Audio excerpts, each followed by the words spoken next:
יברכך אדוני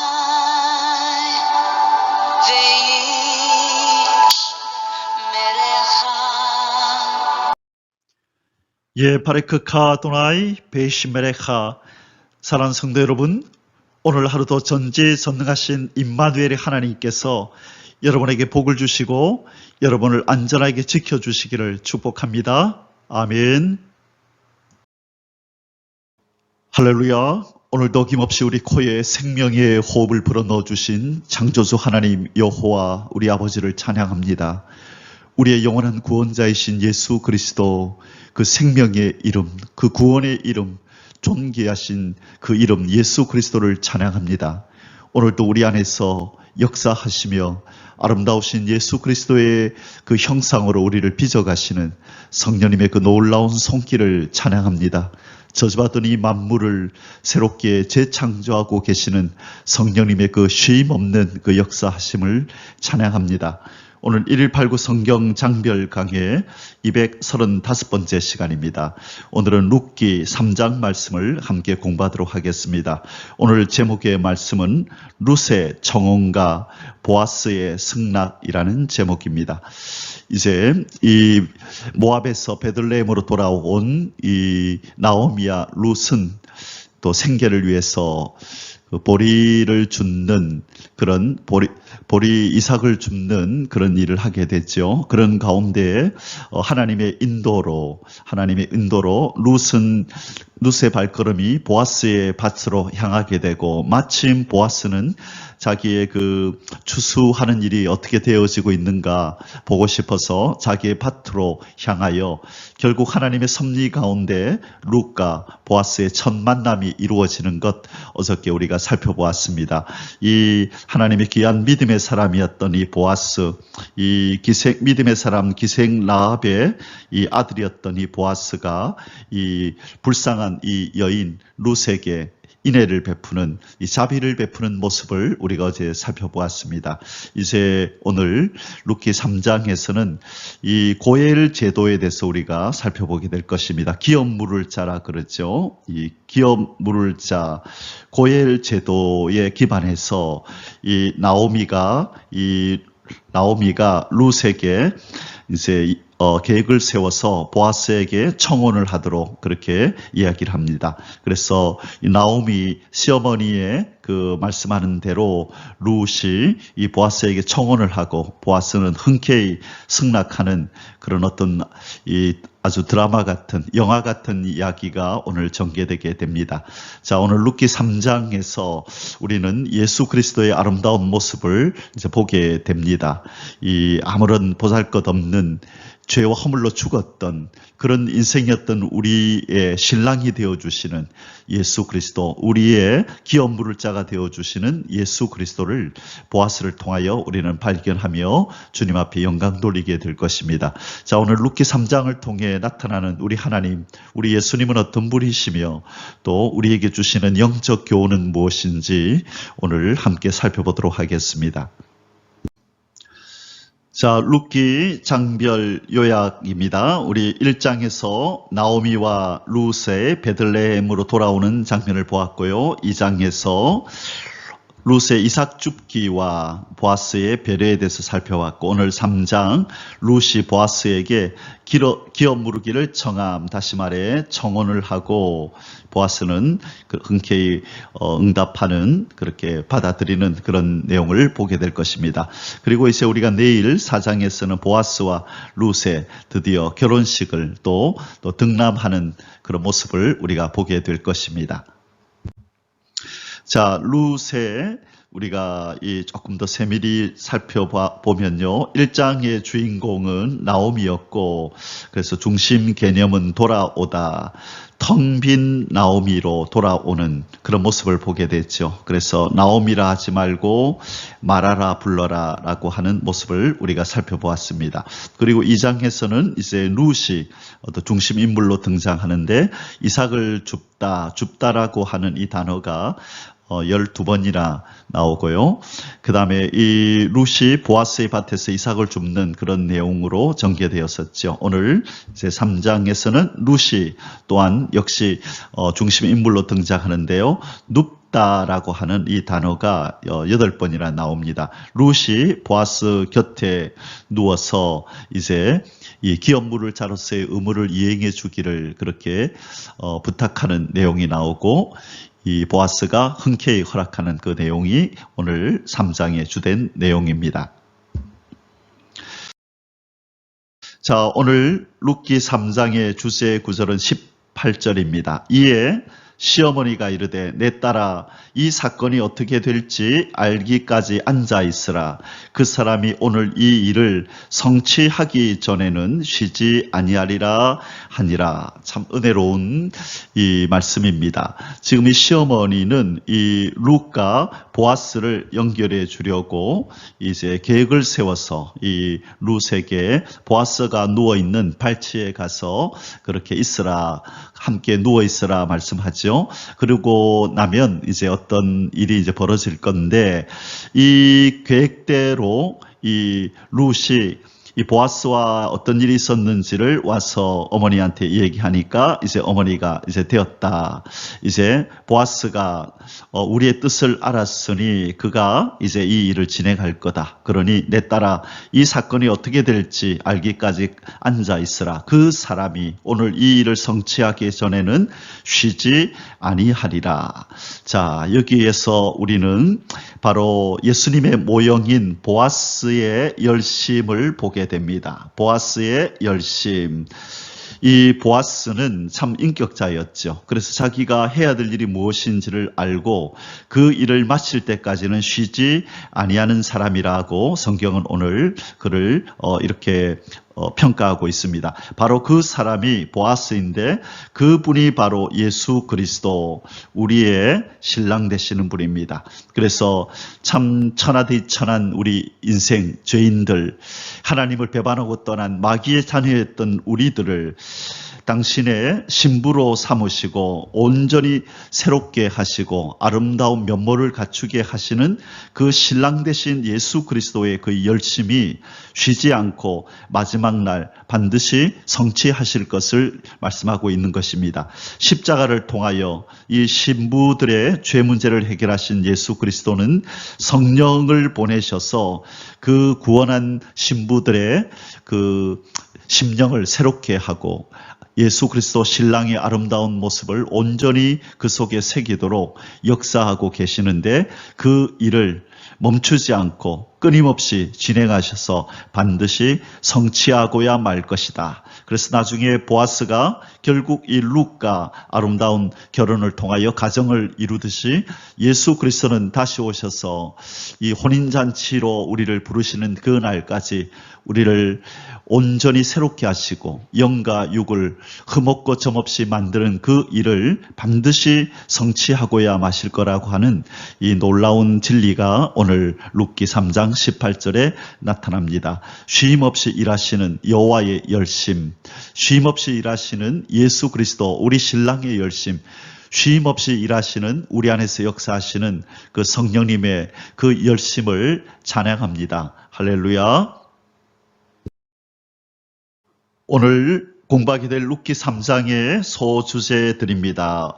첫 번째는요, 1절에서 5절까지는 룻과 보아스의 결혼을 위한 나오미의 계획과 룻의 순종. 자, 이 나오미는 이 모든 악조건에도 불구하고 자기를 따라온 이 룻의 사랑하는 이 며느리 룻을 위해서, 그의 행복을 위해서 이제 계획을 세웁니다. 이 룻을 새롭게 결혼시키기 위하여 계획을 세우는데요. 어떤 계획을 세우는지 그 내용을 우리가 1절에서 5절까지 살펴볼 것이고요. 두 번째는 기업물을 자로서 이 고엘로서 친족의 의무 이행의 관점에서의 롯의 청혼 및 보아스의 승낙.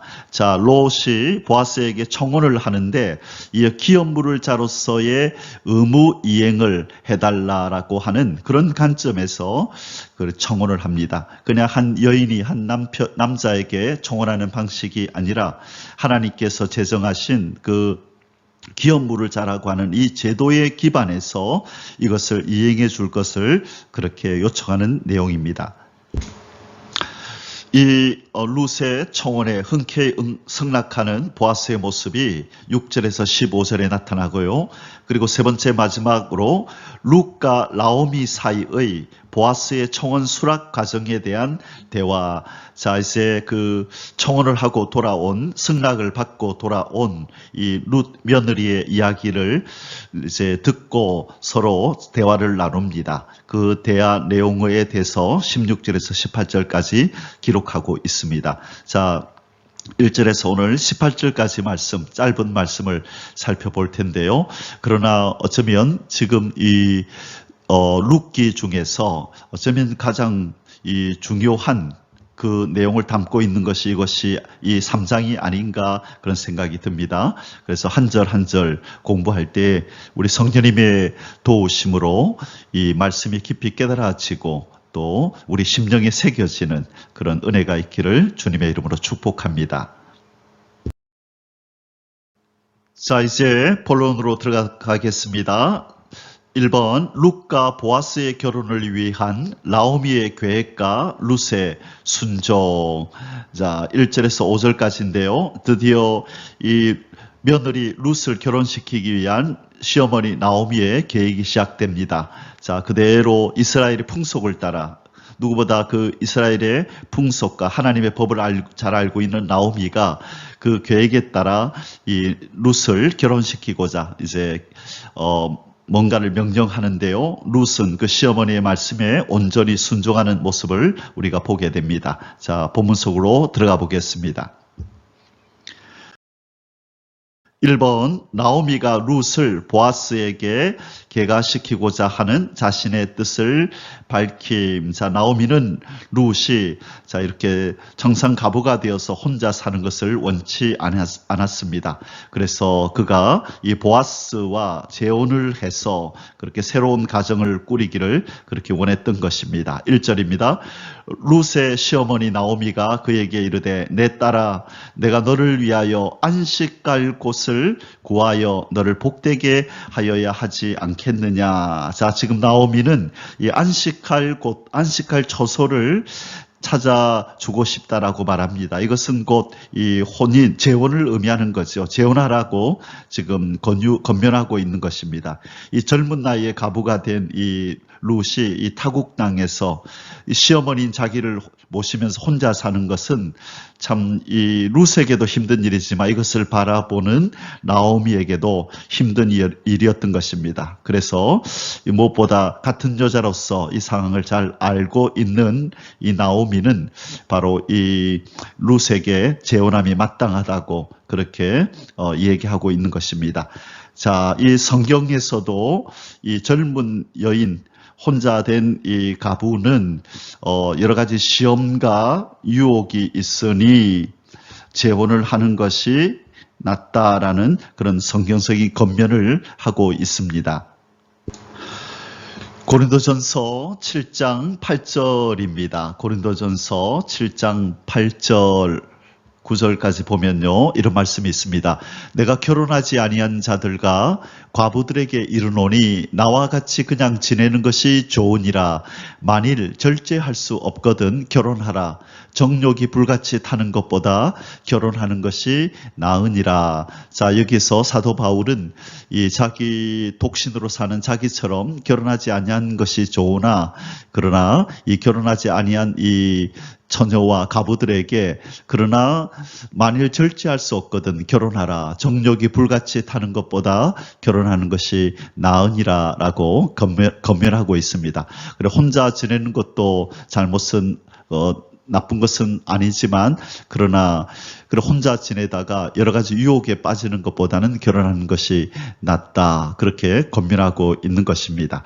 자, 오늘 지금 이 나오미가 그 젊은 며느리 룻에게 바로 이렇게 건면하는 것은 성경적이고 또 하나님의 뜻을 이루기 위한 어떤 하나의 방편으로서 지금 자기도 모르게 나오미는 하나님의 그 배후에서 움직이시는 하나님의 손 안에서 지금 나오미는 이런 계획을 세우고 진행하고 있는 것입니다. 이번 나오미가 룻을 보아스와 결혼시키기 위해 세워둔 계획을 룻에게 지시함. 2절에서 4절입니다. 내가 함께 하던 하녀들을 둔 보아스는 우리의 친족이 아니냐. 보라, 그가 오늘 밤에 타작마당에서 보리를 까불리라. 자, 지금 이제 나오미는 룻에게 그가 만난 그 보아스가 누구인지를 설명합니다. 우리의 친족이 아니냐. 자, 여기서 친족을 얘기하는 것은 지금 고엘 제도, 기업 물을 자라고 하는 기업 물을 자, 이 기업 물을 자의 의무, 자, 친척, 가족이나 친척 중에 또 재산이 없어지거나 또 자식이 없이 남편이 죽게 될 때에 그 형제에게 또 그 친척에게 이런 것들을 회복시켜줄 의무를 갖는 것이 바로 기업 물을 자인데 가장 가까운 친척이 그 일을 해야 합니다. 형제가 있다면 형제가 해야 되고 형제가 없다면 친척 중에서 가장 가까운 친족이 그 의무를 지게 되는 것이죠. 자, 그러면서 지금 나오미는 그것을 얘기하고 있는 겁니다. 바로 보아스는 우리의 친족이다. 자, 그래서 아마 이 나오미는 가장 가까운 친족이 이 의무를 지어야 하는데요. 이것은 강제 조항은 아니고 이것은 자원에서 해야 합니다. 자, 그래서 이 나오미는 바로 이 보아스가 그 친족, 이 의무를 가진 자라는 것은 알고 있었는데 보니까 그보다 더 가까운 친척이 있다는 부분은 아직 그렇게 알지 못했던 것 같아요. 그래서 그에게 가서 바로 이 기업 물을 자의 의무를 행하게 하라는 이 계획을 지금 세우고 진행을 시키려고 하는 것입니다. 자, 여기에서 보라라고 하는 이 내용은 이 힘내라고 하는 이런 어떤 단어인데요. 자, 이것은 일종의 감탄사입니다. 옳거니 이런 뜻입니다. 옳거니 맞다, 그렇지.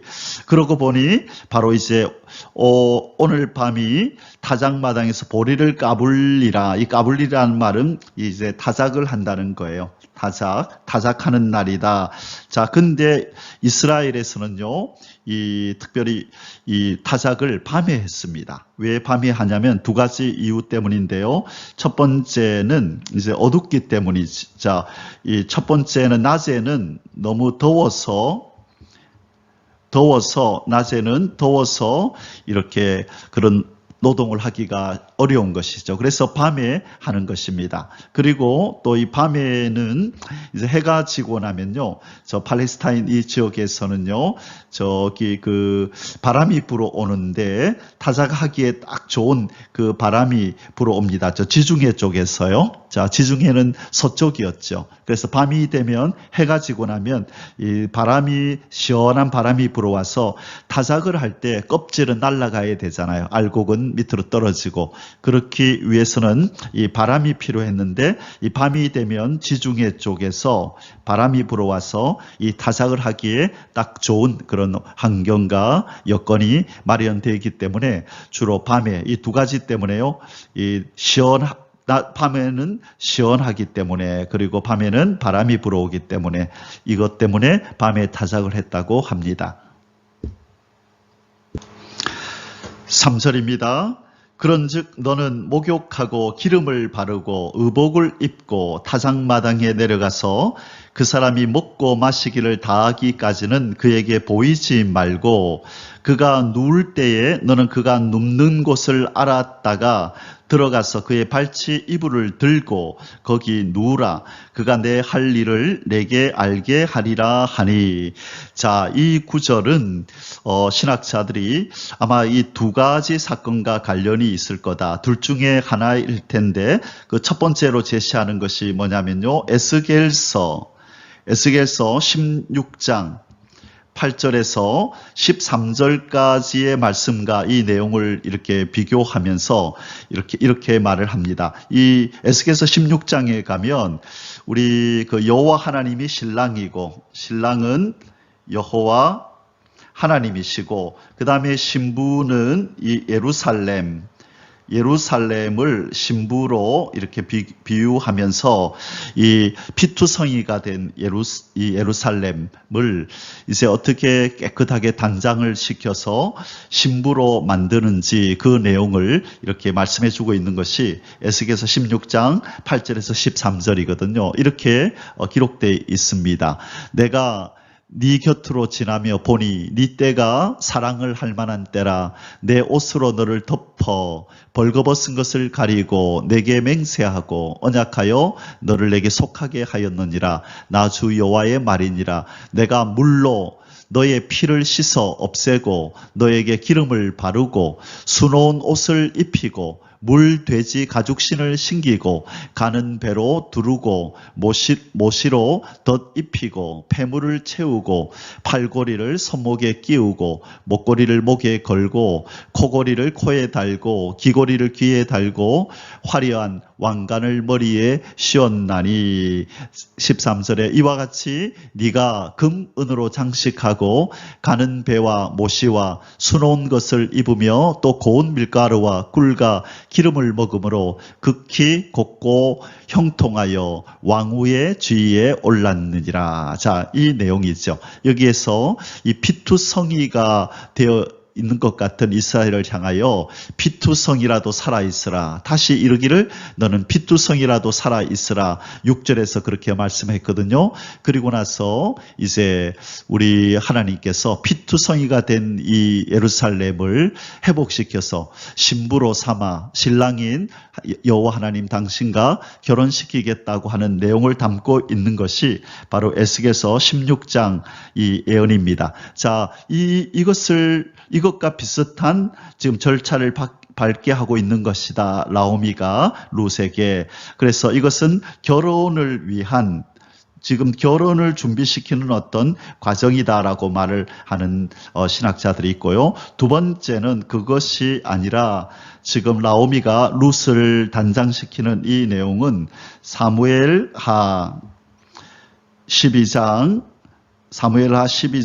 20절 말씀과 오히려 더 관련이 있을 거다. 여기에 보면 다윗이 이제 밧세바와의 이 사이에서 아이가 나잖아요. 그런데 하나님께서 그 아이를 침으로 그 아이를 죽입니다. 자, 그래서 그 전까지는 금식하며 이 다윗이 그렇게 하나님 앞에서 기도하면서 살려달라고, 이 아이를 살려달라고 하지만 그러나 그 아이가 죽고 나자 다윗은 몸을 씻고 기름을 바르고 의복을 갈아입게 됩니다. 자, 몸을 씻고 기름을 바르고 의복을 갈아입는 행위가 나오거든요. 여기 보면 바로 3장 3절에 너는 목욕하고 기름을 바르고 의복을 입고 똑같이요. 그래서 어떤 신학자들은 이것은 바로 이 사무엘하 12장 20절에 나오는, 자, 여기에서 지금 다윗은 왜 이렇게 했죠? 조금 전까지 금식하며 그렇게 하나님 앞에서 아주 몰골이 되어서 울부짖던 다윗이 갑자기 행동을 달리하잖아요. 이제 몸을 씻고 기름을 바르고 의복을 갈아입잖아요. 이것은 이제 애도의 기간이 끝나고 정상적인 생활로 돌아온다는 걸 의미하는 거죠. 이제 이렇게 슬퍼하며 금식하며 불쌍한 모습으로 있으면 하나님이 긍휼을 베풀어 줄지도 모른다라고 하는 그런 마음으로 다윗이 있다가 이제 하나님의 뜻이 확고해지고 나니까 그 기간을 끝내고 정상적인 삶으로 돌아온 것처럼 지금 나오미는 이 며느리 룻에게 이제 죽은 네 남편에 대한 애도 기간을 끝내고 이제는 정상적인 삶으로 돌아가거라. 얘야 이제 목욕 재개하고 기름도 바르고 의복을 입고 이제는 한 사람의 가부가 아니라 정상적인 한 여인으로 돌아가서 새로운 시작을 하거라. 그래서 이 보아스의 발밑에 가서 있어라. 그가 지혜롭기 때문에 이제 너에게 어떻게 행할지를 그가 알려줄 것이다. 그러니 참 조심스러운 일이기는 하지만 밤이 되거든 다른 사람 눈에 띄지 않게 그의 발밑에 가서 이불을 이렇게 들고 그 발밑에서 누워 있으면 그가 너인 줄 알아차리고 나면 너에게 할 일을 알려주리라. 그래서 그가 내 할 일을 내게 알게 하리라. 고엘 제도, 기업 물을 자의 의무가 있다는 것을 이 보아스가 알고 나면 이제 자기가 할 일을 자기가 할 것이고 너에게 해야 될 일을 알릴 것이니까 그의 말에 순종하도록 하라라고 지금 얘기를 하는 것입니다. 자, 이 말에 참 어쩌면은 참 위험스럽기도 하고 또 한 여인으로서 부끄러운 그런 어떤 행동이기도 할 텐데 외간 남자 발밑에 그 잠자리에 들어간다는 게 말이죠. 그래서 어떤 사람들은 바로 이것을 이건 어떤 나오미가 룻에게 너 가서 이 보아스를 유혹해라. 그런 의미로 어떤 성적인 접촉을 예상하고 이렇게 그 발밑으로 들어가라고 말하는 것이라고 그렇게 말하는 사람도 있습니다. 그러나 성경 어디에도 이런 부분은 말하고 있지 않고요. 이 확실한 의미는 이 여자가 남자에게 청혼을 하기 위한 이런 적극적인 행동을 취하는 것이다. 그 정도로 우리가 이해하면 좋겠습니다. 3번 룻이 나오미의 지시에 순종하겠다고 대답함. 5절입니다. 룻이 시어머니에게 이르되 어머니의 말씀대로 내가 다 행하리이다 하니라. 자, 룻은 이 어머니 나오미에게 모든 운명을 같이 하기로 이미 결단했고 결심했습니다. 그래서 이 어머니의 고국인 이 이스라엘로 왔기 때문에 모든 어떤 행동을 이 어머니의 말씀에 근거해서 그 말씀에 온전히 순종하기로 결심을 한 것 같습니다. 그래서 이 어떤 예민한 이런 일, 참 어쩌면 부도덕한 일로 여겨질 수도 있는 이 일을 이 시어머니의 말을 듣고 온전히 순종하겠다고, 다 순종하겠다고 그렇게 반박을 하거나 또 그렇게 거부하거나 하는 기색 없이 전적으로 순종하겠다고 지금 말을 하고 있는 것입니다. 자, 이러한 이 순종적인 자세는 결국 하나님의 은혜를 받는 놀라운 결과로 이어지게 됩니다. 자, 이제 두 번째 소수제입니다. 이번 기업 물을 자로서 친족의 의무 이행의 관점에서의 룻의 청혼 및 보아스의 응낙. 자, 드디어 룻이 청혼을 하고 보아스가 승낙을 하는 장면이 나옵니다. 6절에서 15절입니다. 1번 룻이 보아스의 타작마당으로 내려가서 시어머니 나오미가 지시한 대로 온전히 이행했음을 결론적으로 먼저 밝힘. 6절입니다. 그가 타작마당으로 내려가서 시어머니의 명령대로 다 하니라. 자, 다 하니라. 이 명령에는, 명령의 순종은요, 이 단어가 중요하죠. 이 글이 다 행했다, 다 순종했다, 온전히 순종했다. 반드시 이 명령에는 온전히 행하는 이것이 중요합니다. 그래서 지금 이 하나님께서 또 모세나 여호수아에게 뭔가를 명령하실 때도 그 성경의 기사를 보면 온전히 하나님께서 명하신 대로 다 행했더라. 그래서 순종에는 반드시 함께 따라와야 할 이 단어가 바로 다입니다. 온전히 이 말이죠. 이 단어가 반드시 따라와야 하나님의 역사가 실패하지 않고 온전히 이루어지게 되는 것입니다. 자, 지금 하나님께서 이 나오미를 통하여 이 룻에게 뭔가를 지금 지시하시는 것이다. 그렇게 볼 수 있죠. 하나님은 지금 큰 그림을 그리고 있는 것입니다. 이 룻과 보아스를 통하여 결국 메시아가 이 땅에 오게 되는 길을 지금 만드시는 그 역사를 행하고 계신 것입니다. 이번 룻이 곡식더미 곁에 누워있는 보아스에게 몰래 접근하여 7절에서 8절입니다. 보아스가 먹고 마시고 마음이 즐거워 가서 곡식 단더미의 끝에 눕는지라 룻이 가만히 가서 그의 발치 이불을 들고 거기 누웠더라. 자, 왜 이 부자였던 이 지체 높은 이 보아스가 이렇게 밭에서 이렇게 잠을 잘까요? 그것은 지금 이 탈곡을 마치고 낮에 이제 탈곡을 저녁에 이제 타작을 했다 그랬죠. 그래서 저녁에 이렇게 탈곡을 마치고 이제 늦은 시간이 되었겠네요. 그래서 저녁 식사를 이제 한 후에 늦어서 지금 이 베들레헴 성읍에 있었던 자기 집으로 돌아가기가 좀 그랬나 봅니다. 그래서 이 늦은 시간에 식사를 마치고 이제 아주 즐거운 마음으로 오늘 이 밤은 여기서 지내고 아침 일찍 아마 자기 성읍, 자기 집으로 돌아가려고 계획을 세운 것 같아요.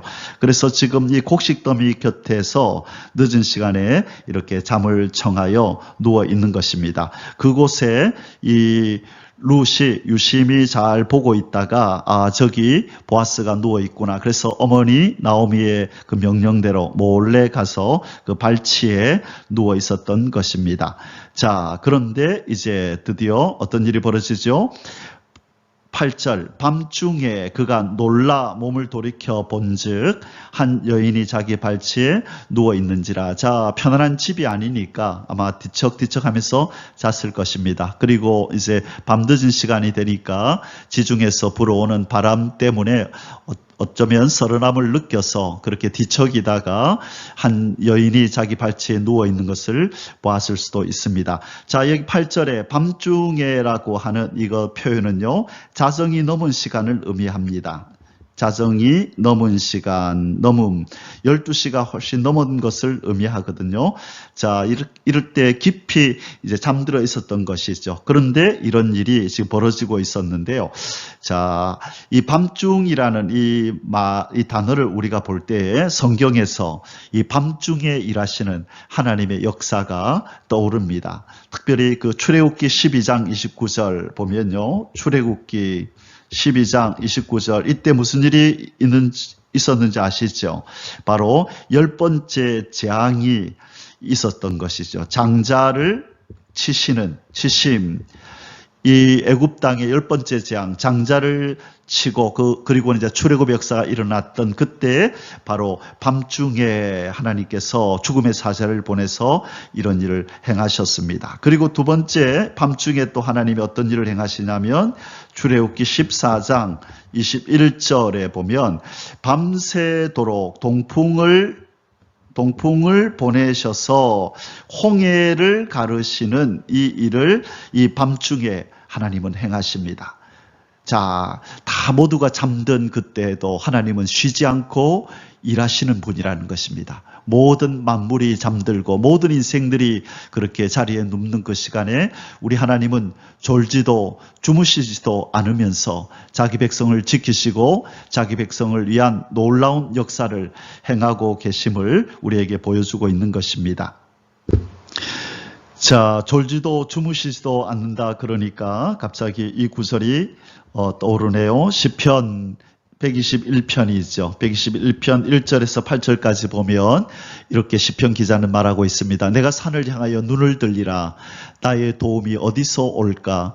나의 도움은 천지를 지으신 여호와에게서로다. 여호와께서 너를 실족하지 아니하게 하시며 너를 지키시는 이가 졸지 아니하시리로다. 이스라엘을 지키시는 이는 졸지도 아니하시고 주무시지도 아니하시리로다. 여호와는 너를 지키시는 이시라. 여호와께서 내 오른쪽에서 내 그늘이 되시나니 낮에 해가 너를 상하게 하지 아니하며 밤의 달도 너를 해치지 아니하리로다. 여호와께서 너를 지켜 모든 환난을 면하게 하시며 또 내 영혼을 지키시리로다. 여호와께서 너의 출입을 지금부터 영원까지 지키시리로다. 아멘. 아멘. 여호와께서는 졸지도 주무시지도 아니하신다고 3절 4절에서 특별히 말씀하고 있습니다. 우리 하나님은 모든 것이 잠든 밤중에도 이렇게 역사하시는 분입니다. 자, 성경에 또 밤중에 역사하신 하나님의 모습이 또 나타나는데요. 이 에스더서 6장 1절에 밤중에 어떤 일이 일어났죠? 이 아수에로 왕이 밤중에 잠이 오지 않아서 왕의 일기를 읽음으로써 이 모르드게가 그에게 행한 그 어떤 자기 생명을 구원한 그 사건을 읽게 됩니다. 그 일로 인해서 이 하만이 이스라엘 백성들을 죽이려고 했던 그 음모가 이제는 오히려 그 상황이 역전이 되어서 그 적들이 죽임을 당하는 일이 벌어졌죠. 바로 이 밤중에 모두가 잠든 그 밤중에 하나님은 이 아수에로 왕에게 잠이 오지 않게 불면증이 찾아오게 해서 이제 역사서를 읽게 만드는 그 일이 바로 밤중에 있었던 것입니다. 자, 하나님은 모두가 잠든 밤중에라도 이분은 졸고 주무시지 않기 때문에 자기 백성을 일하신다는 것을 여러분 기억하시고 우리를 위하여 쉼없이 일하시는 이 하나님, 여호와 언약의 하나님 안에서 우리 아버지 안에서 참 평안과 기쁨을 누리시기를 주님의 이름으로 축복합니다. 아멘, 아멘. 3번 루시 보아스에게 자기 집안의 기업 물을 자임을 밝히며 완곡히 청혼함 구절입니다. 아주 중요한 구절입니다. 이 룻기의 중심 구절이라 말할 수 있습니다. 이르되 네가 누구냐 하니 대답하되 나는 당신의 여종 루시오니 당신의 옷자락을 펴 당신의 여종을 덮으소서. 이는 당신이 기업 물을 자가 됨이니이다 하니. 자, 여기서 아주 유명한 중요한 구절이 나왔습니다. 당신의 옷자락을 펴 당신의 여종을 덮으소서. 이것이 무슨 말일까요? 이것은 결론부터 말씀드리자면 일종의 청혼을 지금 하는 것입니다. 당신의 그 옷자락으로 나를 덮어 주십시오. 이것은 여자가 남자에게 바로 청혼을 하는 의미가 있습니다. 자, 그런데 여기에서 옷자락이라고 하는 이것은요, 이거는 히브리어로 카나프라고 하는데 이것은 앞에서 한번 나왔던 단어입니다. 어디서 나왔냐면 룻기 2장 12절에서 이 단어가 한번 나왔었는데요. 거기에서는 뭐라고 나왔냐면 이 옷자락이라고 나오지 않고 거기에서는 날개라는 의미로 나왔었어요. 카나프는 이 옷자락이라는 의미도 있지만 날개라는 의미가 있거든요. 그래서 2장 12절에 이렇게 기록되어 있었습니다. 여호와께서 네가 행한 일에 보답하시기를 원하며 이스라엘의 하나님 여호와께서 그의 날개 아래에 보호를 받으러 온 너에게 온전한 상 주시기를 원하노라 하는지라. 자, 이때 날개라는 표현이 나왔죠. 같은 단어입니다. 자, 그래서 지금 이 보아스는 룻을 만났을 때 네가 여호와 하나님의 날개의 보호를 받으러 왔구나. 하나님이 너에게 온전한 상 주시기를 원한다. 그렇게 축복했는데 하나님은 바로 이 보아스의 날개, 이 보아스의 날개인 이 옷자락으로 이 여인을 덮게 만드신 겁니다. 바로 이 보아스의 옷자락은 예수 그리스도의 옷자락, 곧 예수 그리스도의 날개요. 이 보아스의 옷자락은 보아스의 날개인 것이죠. 그래서 보아스의 옷자락으로 이 말은 예수 그리스도의 구원의 날개로 지금 이 여인을 덮는 것을 의미합니다. 그래서 그를 찾아와서 이 당신의 여종이오니 비천한 나를 당신의 옷자락을 덮어서 옷자락을 펴서 나를 덮어주소서. 저의 남편이 되어 주십시오 하니 기꺼이 보아스가 이제 그렇게 하겠다고 승낙하는 장면이 나오죠. 바로 우리가 예수 그리스도 앞에 나와서 주님, 우리는 주님 없으면 소망 없는 죄인입니다. 당신의 날개로 날개로, 구원의 날개로 나를 덮어주소서. 우리가 그렇게 요청할 때 흔쾌히 우리 신랑 되신 예수 그리스도가 그 구원의 날개로 우리를 덮고 그 품으로 우리를 감싸 안아 주실 것을 믿습니다. 우리가 그 은혜를, 은덕을 입은 자이고 지금도 우리의 신랑 보아스는 자기의 신부를 찾아서 이 세상에 그렇게 역사하고 계신 것입니다. 자, 그리고 두 번째 우리가 살펴볼 것은 기업 물을 자가 됩니다. 이 기업 물을 자가 이 결국 룻기의 주제거든요. 이 룻기의 주제는 이 고엘, 바로 기업 물을 자인 보아스를 통하여 우리의 기업을 물어주시는 바로 예수 그리스도를 우리에게 알려주시고자 이 룻기를 기록한 것이거든요. 자, 그러면 기업 물을 자에 대해서 조금 더 살펴보겠습니다. 자, 이 기업 물을 자, 이것이 히브리어로 고엘이라고 말씀드렸습니다. 고엘, 이 고엘이라는 뜻은 구속하다, 구원한다는 뜻이겠죠. 구속하다, 친족으로서 행동하다, 또 몸값을 치르고 되찾다, 몸값을 치르고 되찾다. 자, 구속하다, 친족으로서 행동하다, 몸값을 지불하고 되찾다라는 의미를 가지고 있습니다. 이것이 다른 말로 하면 구속자, 구원자라는 뜻이고 이제 친척으로서 잃어버린 것을 되찾아 준다는 그런 뜻입니다. 자, 그래서 이스라엘 사람들에게 있어서 이 고엘 제도는 이 친척들 사이에서 지켜야 할 권리임과 동시에 의무였던 것입니다. 이 구체적인 내용을 보면 이 고엘, 이 기업 물을 자는 무엇을 해줘야 하냐면 이 첫 번째, 친족의 재산을 회복해줘야 됩니다. 친족의 재산 회복. 친족의 재산을 회복하거나 계속 유지할 수 있도록 도와주는 것입니다. 그 다음에 두 번째는 이 가난 때문에 몸이 팔린 친족을 속량합니다. 이 가난 때문에 종이 된 자가 있다면 그 사람을 속량, 구원해줘야 하는 의무가 있는 것입니다. 그리고 세 번째, 복수, 피해 복수. 우리가 도피성에 대해서 얘기할 때 이 부분을 다뤘었죠. 그래서 복수를 하는데 그 가족이 없으면 가까운 친척이 이 피해 복수를 하게 된다 말씀드렸어요. 그래서 이 고엘 기업 물을 자의 의무는 친족의 재산을 회복하거나 유지하고 가나안에서 종으로 팔린 자를 다시 돈을 주고 사와서 종의 신분에서 벗어나게 해주고 이 누군가에게 이제 죽임을 당하거나 상해를 당했을 때 그것을 복수해 줄 자가 없으면 가까운 친척이 이 일을 해줘야 하는 것입니다. 자, 그리고 가장 중요한 이 고엘 제도 중에서 가장 중요한 사항 중에 하나는 바로 형제가 자식이 없이 죽었을 때, 자, 우리 네 번째라고 할 수 있겠죠.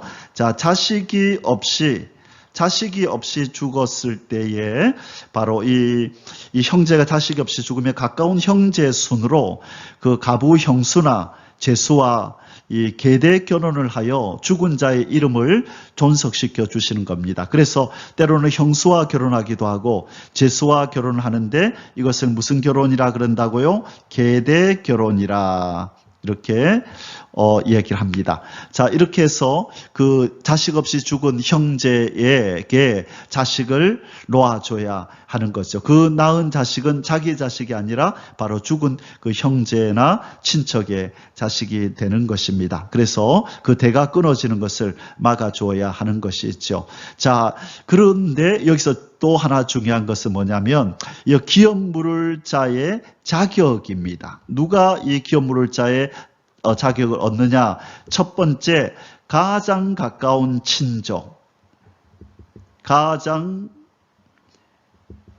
가까운 친족이어야 하고, 두 번째, 능력자여야 합니다. 능력자, 능력이 있어야 하죠.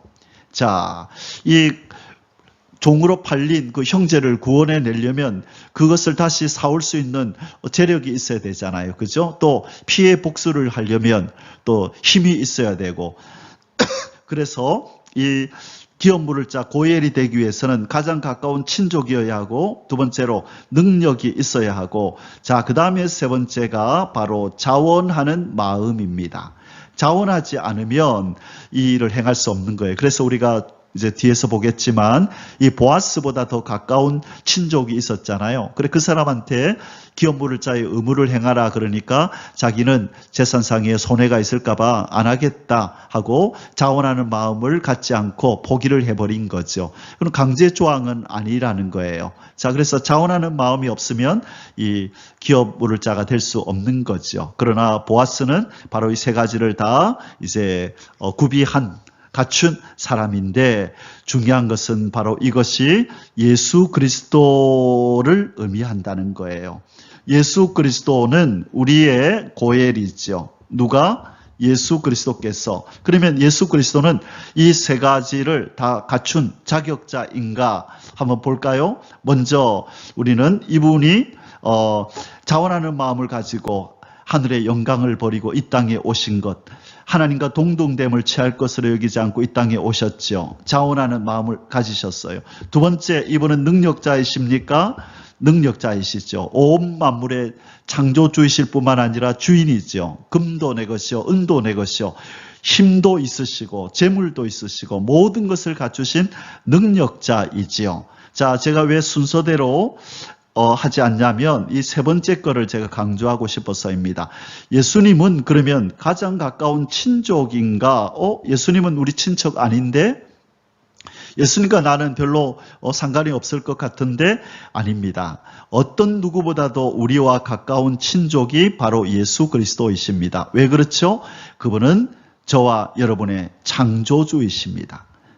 바로 이분이 우리에게 호흡을 주셨고 이분이 우리에게 생명을 주신 거예요. 이분이 없었으면 우리는 이 땅에 태어날 수가 없었던 거죠. 그래서 예수 그리스도는 인생의 창조주일 뿐만 아니라 모든 자연 만물의 가장 가까운 친족인 거죠.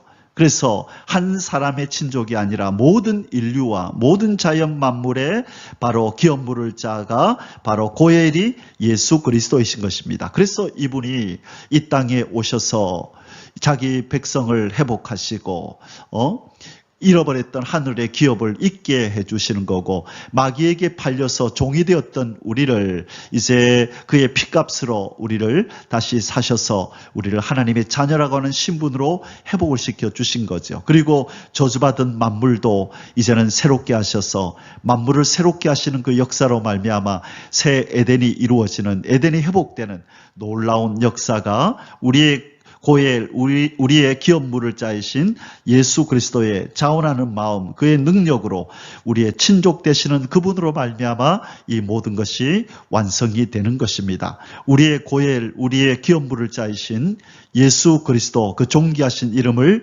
찬양합니다. 할렐루야, 아멘. 4번 보아스가 룻의 어질고 사랑 많음을 칭찬하며 안심시킨 뒤 기업물을 자로서의 책임 이행을 맹세함. 자, 지금 보아스는 자기 발밑에 와 있는 이 여인, 어쩌면 이 룻은 참 민망하고 참 부끄럽기도 하고 이 남자가, 이 보아스가 자기를 어떻게 생각할까 염려스럽기도 하고 그렇게 눈치를 많이 보았을 것입니다. 그런데 이 보아스는 참 인격자입니다. 지금 이 룻이 이렇게 하는 행동이 어떤 이 여인이 아주 이렇게 음란한 마음이 있어서 그런 것이 아니고 지금 기업물을 자로서의 의무를 이행하라고 하는 정말 성경적인 이 하나님의 율법에 근거한 행동을 하고 있다는 것을 아마 알게 되었을 것이고 그 다음에 이 일이 이 여인으로부터 나온 것이 아니라 바로 이스라엘 사람인 그 시어머니 나오미로부터 이 일이 발생했음을 아마 눈치를 챘을 것입니다. 자, 그래서 이렇게 대화가 이어집니다. 그가 이르되 내 딸아 여호와께서 내게 복 주시기를 원하노라. 내가 가난하건 부하건 젊은 자를 따르지 아니하였으니 내가 베푼 인애가 처음보다 나중이 더하도다. 자, 이것은 무슨 말입니까? 네가 가난하건 부하건 젊은 자를 따르지 아니하였으니, 자, 여기서 뭘 알 수 있냐면 이 말을 하는 이 보아스는 나이가 든 노인이었다. 나이가 든 사람이었다. 청년을 아니었다는 걸 분명히 알게 됩니다. 그래서 이 말이죠. 지금 룻은 젊은 여인이거든요. 그래서 네가 얼마든지 마음만 먹으면 비록 그 사람이 가난하건 부자건 젊은 자를 만나서 네가 다시 재혼할 수 있었음에도 불구하고 네가 그렇게 하지 않았구나. 네가 베푼 인애가 처음보다, 이 처음은 뭘까요? 바로 이 시어머니를 따라서 이렇게 모든 것을 희생하고 이곳까지 온 그것이 바로 시어머니에게 베푼 사랑과 자비, 그 인애이죠. 그런데 지금 네가 베푸는 그 인애가 더 크다. 이제 너의 생애를, 네 젊음을 이제는 이 늙은이 자기와 보아스와 결혼함으로 전 생애를 다 이제는 이 시어머니를 위해서 자기가 다 이렇게 내려놓겠다고 하는 그 인애는 네가 처음 네 어머니를 따라 이곳에 온 그 사랑보다도 지금 네가 베푸는 그 사랑이 더 크다. 그런 의미로 지금 말을 하고 있는 것입니다. 11절, 그리고 이제 내 딸아 두려워하지 말라. 내가 내 말대로 내게 다 행하리라. 내가 현숙한 여인인 줄을 나의 성읍 백성이 다 아느니라. 자, 오해하지 않죠. 아마 이때 이 룻은 마음이 놓였을 것입니다. 아, 내 이 행동이 나쁘게 전달되지 않았구나. 이분이 나의 의도를, 내 중심을 알았구나, 알아주는구나 하고 마음이 많이 놓였을 것입니다. 이 보아스도 바로 이 여인 룻을 오해하지 않았습니다. 현숙한 여인인 줄을 나의 성읍 백성이 다 아느니라. 이 말은 나도 네가 현숙한 여인인 줄 알고 있다. 자, 그런 얘기죠. 참으로 나는 기업 물을 자이나, 그래, 네 말대로 나는 기업 물을 자가 맞아. 기업 물을 자로서 나보다 더 가까운 사람이 있으니, 그런데 가장 가깝지는 않아. 가장 가까운 친족이어야 된다 그랬잖아요. 그런데 보아스는 가장 가깝지는 않다는 거예요. 더 가까운 사람이 있다. 이 밤에 여기서 머무르라. 아침에 그가 기업 물을 자의 책임을 내게 이행하려 하면 좋으니, 그가 그 기업 물을 자의 책임을 행할 것이니라. 만일 그 사람이 기업을 물으겠다 그러면 너는 그 사람하고 결혼해야 된다. 만일 그가 그 기업 물을 자의 책임을 내게 이행하기를 기뻐하지 아니하면 여호와께서 살아계심을 두고 맹세하노니 내가 기업 물을 자의 책임을 내게 이행하리라. 아침까지 누워 있을지니라 하는지라. 아멘. 자, 보아스는 지금 살아계신 여호와의 이름, 여호와를 두고 맹세한다고 얘기합니다. 바로 이 보아스의 이 신앙은 어디에 기반한 신앙이냐? 여호와께서 살아계신다. 살아계신 여호와를 항상 그 앞에 모시고 산 이 코람데오의 정신으로 살아간 사람임을 알 수가 있습니다. 그래서 반드시 자기의 의무를 이행하겠다고 이 불쌍한 여인을 지금 위로하고 안심시키고 있는 장면입니다. 5번, 룻이 보아스의 발치에 밤새 누웠다가 새벽 일찍 일어나서 헤어짐. 14절에서 15절입니다. 룻이 새벽까지 그의 발치에 누웠다가 사람이 서로 알아보기 어려울 때에 일어났으니 보아스가 말하기를 여인이 타작마당에 들어온 것을 사람이 알지 못하여야 할 것이라 하였음이라.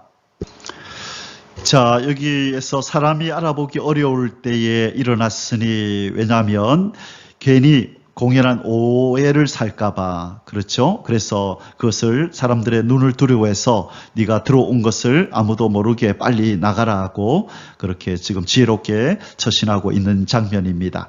자, 15절, 보아스가 이르되 내 겉옷을 가져다가 그것을 펴서 잡으라 하매 그것을 펴서 잡으니 보리를 6번 되어 룻에게 지어주고 성읍으로 들어가니라. 정말로 훌륭한 인격자입니다. 이 지금 이런 상황 속에서 정신없이 빨리 이제 돌아가라고 그렇게 할 수도 있을 텐데 지혜를 발휘하여서 이제 나중에 밤 늦은 시간에 모두가 다 잠들고 났을 때 그때 돌아가라 얘기하고, 그때 혹시 전달 못할 수 있으니까 지금 얘기하는 가운데 자 너의 그 겉옷을 펴라라고 하면서 무엇을 이렇게 주고 있나요? 보리를, 추수한 보리를 6번 되어서 이렇게 줍니다. 이것은 이 두 가부를 돌보겠다고 하는 이 보아스의 이 사랑과 자비가 나타나는 것입니다. 6번이나 되어서 풍족하게 나오미와 그리고 자기 눈앞에 있는 이 룻이 먹고 사는 일에 어려움이 없도록 이렇게 지금 충분하게 지어주는 것입니다. 바로 이 역할을 이제 보아스가 이제 계속해서 하게 되겠죠. 지금 이것은 어떤 예시입니다. 어떤 예표를 하고 있는데, 이제 내가 너와 너의 시어머니 나오미를 내가 이렇게 돌볼 거다라고 하는 것을 지금 여기에서 상징적으로 보여주고 있습니다. 자, 이제 한 번뿐만 아니라 이들의 평생에 이 보아스는 이 나오미와 룻을 돌보면서 그렇게 살게 될 것입니다. 텅 빈 이 인생이, 나오미와 룻의 이 텅 빈 인생이 이제는 이 보아스를 통하여 가득 찬 인생으로, 아주 풍족한 풍성한 인생으로 바뀌게 되는데 그 가운데에 바로 보아스가 있는 것입니다. 우리의 보아스 예수 그리스도가 텅 빈 우리의 인생을 풍성한 삶으로 바꾸신다는 것을 보여주는 하나님의 말씀입니다. 그래서 예수님께서 요한복음 10장 10절에 유명한 말씀을 우리에게 하셨죠. 도둑이 오는 것은 도둑질하고 죽이고 멸망시키려는 것뿐이요 내가 온 것은 양으로 생명을 얻게 하고 더 풍성히 얻게 하려 함이라. 자, 생명을 얻게 하고 더 풍성히 얻게 하려고 예수님이 오셨다라고 말씀합니다. 아멘. 자, 이제 마지막 세 번째 소주제를 공부하겠습니다. 3번 룻과 나오미 사이의 보아스의 청혼 수락 과정에 대한 대화. 16절에서 18절. 이제 일찍 밤 이제 해가 뜨기 전에 돌아온 이 룻과 나오미와의 대화가 이루어집니다. 어떻게 되었느냐? 궁금해서 잠도 못 자고 아마 기다렸을 것입니다. 그때에 이제 이 룻이 보아스와 어떤 대화를 나눴는지, 어떻게 보아스가 이 청혼 수락을 했는지를 설명을 하는 그런 어떤 화기애애한 그런 분위기가 연출되는 대화를 지금 이제 나누게 됩니다. 1번 룻이 시어머니 나오미에게로 되돌아와 간밤의 일을 소상히 고함. 16절에서 17절입니다.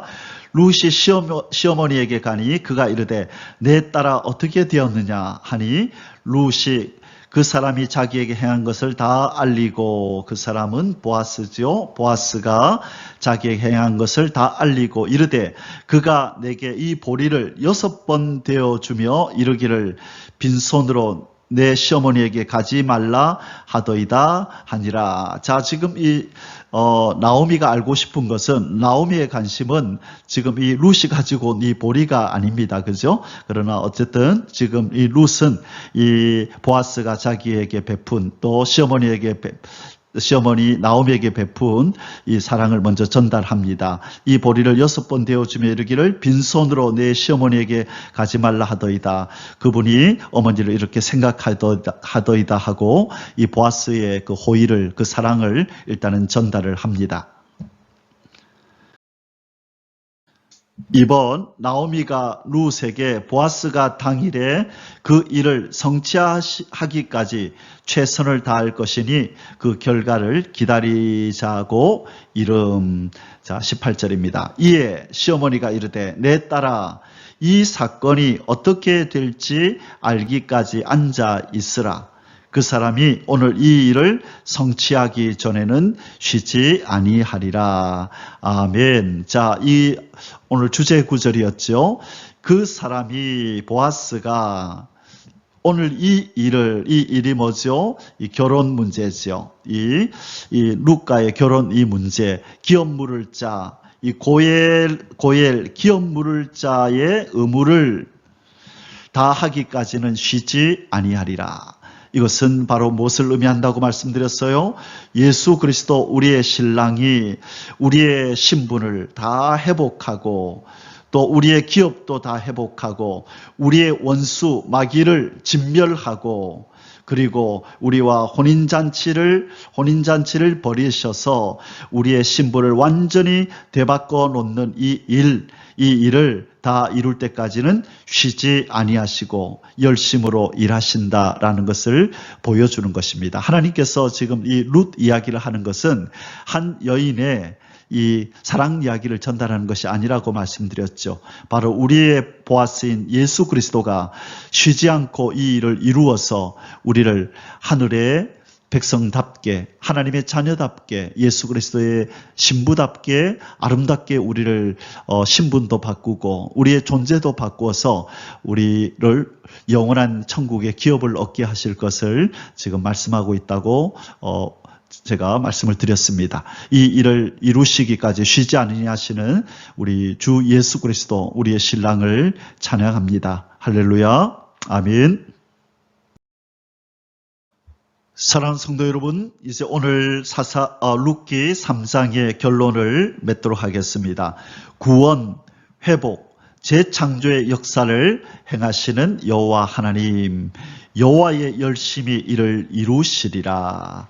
아멘. 오늘 시어머니 이 나오미가 룻에게 이런 말씀을 했죠. 이에 시어머니 18절입니다. 이에 시어머니가 이르되 내 딸아 이 사건이 어떻게 될지 알길까지 앉아 있어라. 너는 가만히 이제 앉아 있어라. 네 할 일 다 했다.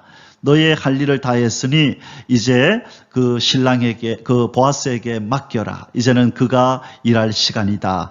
그 말이죠. 그 사람이 오늘 이 일을 성취하기 전에는 쉬지 아니하리라 하니라.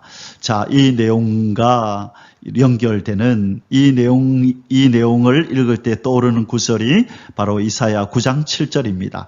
그 정사와 평강의 더함이 무궁하며 또 다윗의 왕자와 그의 나라에 군림하여 그 나라를 굳게 세우고 지금 이후로 영원히 정의와 공의로 그것을 보존하실 것이라. 만군의 여호와의 열심히 이를 이루시리라. 졸지도 않으시고 주무시지도 않으시는 여호와 하나님의 그 열심이 반드시 이루신다. 그 이루시는 일이 뭐지요? 예수 그리스도를 다윗의 왕좌에 앉히시고 그 나라를 다윗의 통일 왕국을 회복하시고 잃어버린 자기 백성을 되찾아서 그 나라에 들어가게 하는 일, 그리고 예수 그리스도의 신부들을 불러서 준비시키는 이 일을 여호와 하나님이 행하시는데 반드시 그 열심으로 성취하고야 말리라 말씀합니다. 성삼위 하나님의 완전한 역사가 이제는 그 성취의 날을 앞두고 지금 열심으로 일하고 있음을 우리에게 말씀하는 겁니다. 우리의 신랑이신 예수 그리스도는 우리를 품으시고 우리와 혼인잔치에 참여하기 위해서 지금 열심히 최선을 다하여 일하고 있는 줄 믿습니다.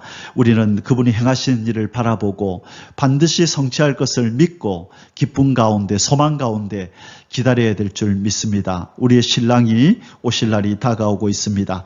끝까지 그분의 손에 의해서 아름답게 신부로 준비되고 그 나라의 백성으로 준비되는 저와 여러분이 되시기를, 이 복을 받으시기를 주님의 이름으로 축복합니다.